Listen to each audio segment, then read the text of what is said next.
There's a clock inside you that no one else can hear. Ticks differently than the one on your wall. Faster, louder, always reminding you that somewhere, someone is already there, already doing what you haven't even started.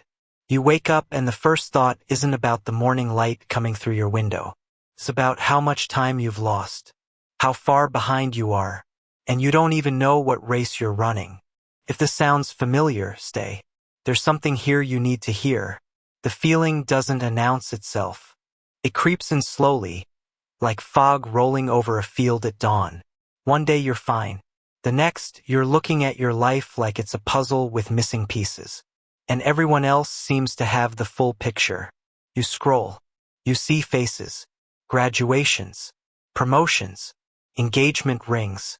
New apartments with plants in the corners and light pouring through clean windows. And you're still trying to figure out what you want for breakfast. The comparison isn't loud. It's quiet. It sits in your chest like a stone. Heavy. Constant. The weight of your phone in your hand at 3 a.m. Scrolling through lives that look complete while yours feels like a rough draft. You tell yourself it doesn't matter. That everyone moves at their own pace. But late at night, when the room is dark and the world is silent, that voice returns. You're behind. You're running out of time. Everyone else figured it out, and you're still lost. But here's what no one tells you. That feeling is not about time at all. It's about permission. You're waiting for life to give you a sign. A moment when everything clicks into place. When you'll finally feel ready. Worthy. Enough. But life doesn't work that way. Life doesn't hand out starting lines. Subscribe if you've been waiting for permission to begin. You were never taught how to measure a life. No one sat you down and said, "This is what matters. This is what counts. This is the difference between a life well lived and a life wasted." So you guessed. You looked around. You watched. You learned from a world that values speed over depth. Arrival over journey. Achievement over being. And somewhere along the way, you started believing that your worth is tied to your productivity, your timeline, your ability to keep up. But what if keeping up was never the point? What if the race itself is the illusion? There's a moment that happens when you're young, maybe 7, maybe 10. You're playing completely absorbed, building something with blocks that will fall, drawing pictures no one will frame, running just to feel the wind, lost in the pure act of doing. And then someone asks, "What are you going to be when you grow up?" And just like that, the present dissolves. Suddenly, you're not enough as you are. You're only valuable for what you might become. That question plants a seed. A belief that who you are right now is just a rough draft. That your real life is somewhere ahead, waiting for you to finally arrive. And you've been chasing that arrival ever since. You felt this before, haven't you? Think about the last time you felt truly present. Not thinking about yesterday. Not anxious about tomorrow. Just here. It's rare, isn't it? Because most of us live in two places at once. We stand in today, but our minds are stuck in the past or racing toward a future that hasn't happened yet. The past whispers, "You should have done more."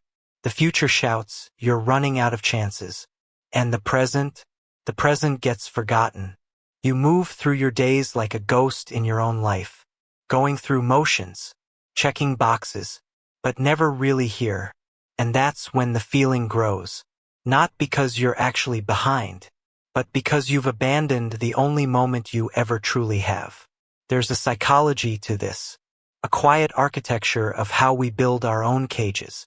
It starts with a story, a narrative you didn't write but somehow learned to believe. Success looks a certain way. Happiness has a timeline. Life has milestones, and if you miss them, you've failed.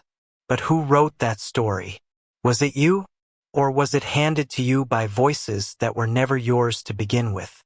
Parents, teachers, friends, the internet, a world obsessed with measurable progress and visible proof of worth. You absorbed it all. And now you measure yourself against invisible rulers that don't even fit your hands. Comment what this made you think about. Here's the truth that no one wants to say out loud. Most people feel behind. Even the ones who look like they have it all figured out. Even the ones with the degrees and the titles and the perfect lighting in their photos. They lie awake at night too, wondering if they chose the right path, if they're doing enough, if they're enough. Because the feeling isn't about your circumstances. It's about the gap between who you are and who you think you should be.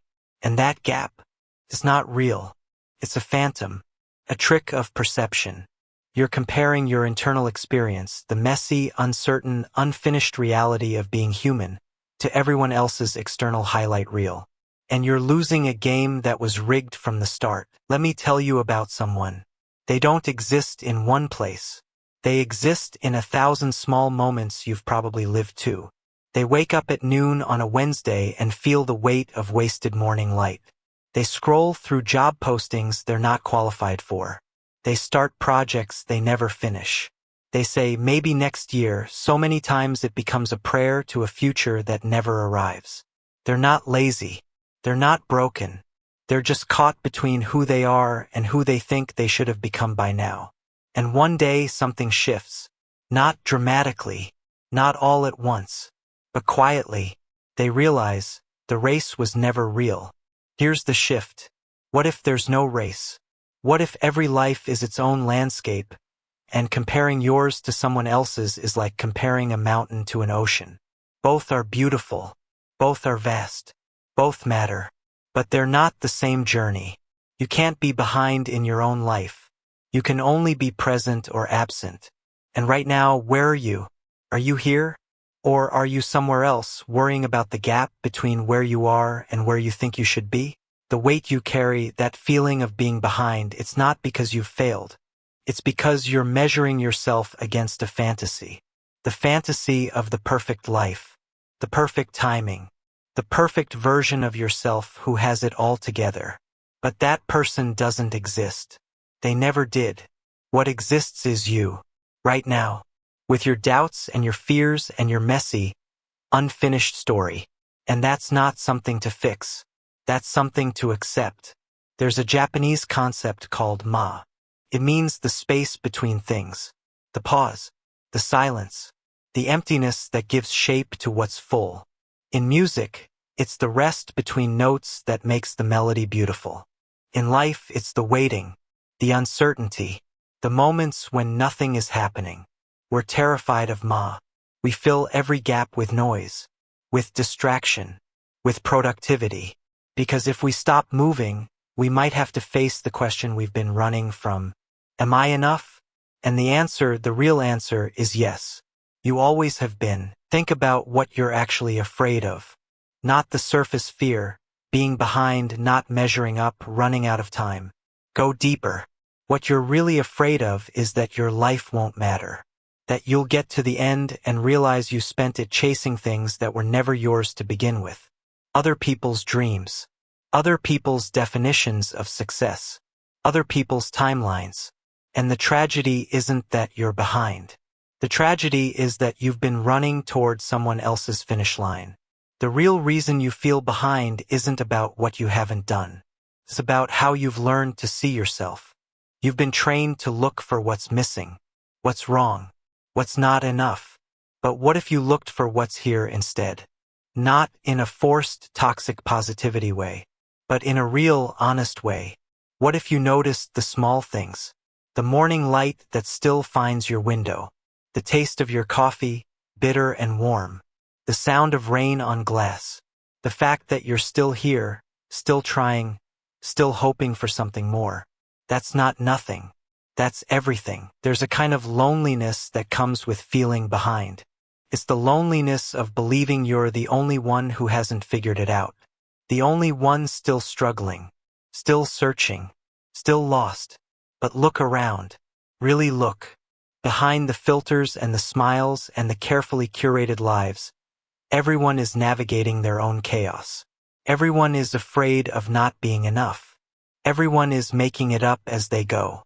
The difference is, some people have learned to make peace with the uncertainty.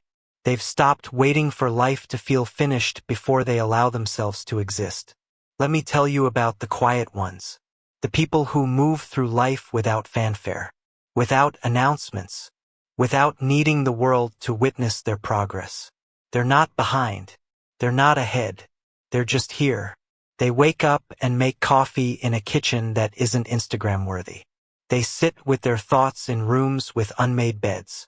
They take walks where nothing happens except the wind and the sound of their own footsteps on pavement still wet from yesterday's rain. They're not waiting to become someone else before they start living. They've realized something crucial. Life isn't a destination you're traveling toward. It's the journey itself. And the journey doesn't start when you're ready. It starts the moment you're born. You've been on it this whole time. You don't need to have it all figured out. You don't need a 5-year plan or a clear path or proof that you're on the right track. You just need to be here, fully, honestly, without apology, because your life isn't happening later. It's happening now, in this breath, this moment, this quiet, unremarkable, deeply significant present. So what do you do with this feeling, this weight of being behind? You don't fight it. You don't ignore it. You sit with it. You ask it, what are you really trying to tell me? And often the answer is simple. You've been abandoning yourself, chasing external validation, measuring your worth by other people's standards, living for a future that keeps moving further away. The feeling of being behind is your soul's way of calling you back. Back to yourself. Back to the present. Back to the life you're actually living instead of the one you think you should be living. Comment what this made you think about. Here's what happens when you stop running. The noise quiets. The pressure eases. You start to notice things you've been too busy to see. The way light moves across your wall in the afternoon, golden and slow. The sound of rain, each drop its own small universe. The texture of your blanket against your skin. The small, tender moments that make up a life. You realize that you've been so focused on the destination that you forgot to live the journey. And the journey is all you ever had. There's no such thing as behind. There's only here. And here is where your life is. Not in the past you're mourning. Not in the future you're anxious about. Here. In this imperfect, uncertain, beautifully ordinary moment. Maybe you won't have everything you thought you'd have by now. Maybe your life doesn't look like the picture you had in your head when you were younger. Maybe you're still figuring it out, still changing, still becoming. But that's not failure. That's being human. And being human means you're never really done, never fully arrived. You're always in process, always unfinished. And that's not something to fix. That's something to honor. The real reason you feel behind? It's because you've been measuring yourself against an illusion of perfection, of linear progress, of a life that unfolds according to plan. But life doesn't work that way. It's messy. It's nonlinear. It's full of detours and delays and moments that don't make sense until years later. And that's okay. More than okay. That's the whole point. So take a breath. A real one. Deep. Slow. Feel your lungs fill. Feel the air leave. Let the weight fall. Just for a moment. You're not behind. You never were. You're exactly where you need to be. And if you need permission to believe that, here it is. You are enough. Right now. In this moment. With everything you haven't done and everything you'll never be. You are enough. The clock inside you will keep ticking. But maybe now it can tick a little softer. A little slower. In rhythm with your breath instead of your fear. Because time isn't running out. It's unfolding. And so are you. If these words found you, stay with them. Let them sit. Let them settle. And if you need more, we'll be here. Waiting. Not ahead. Not behind. Just here.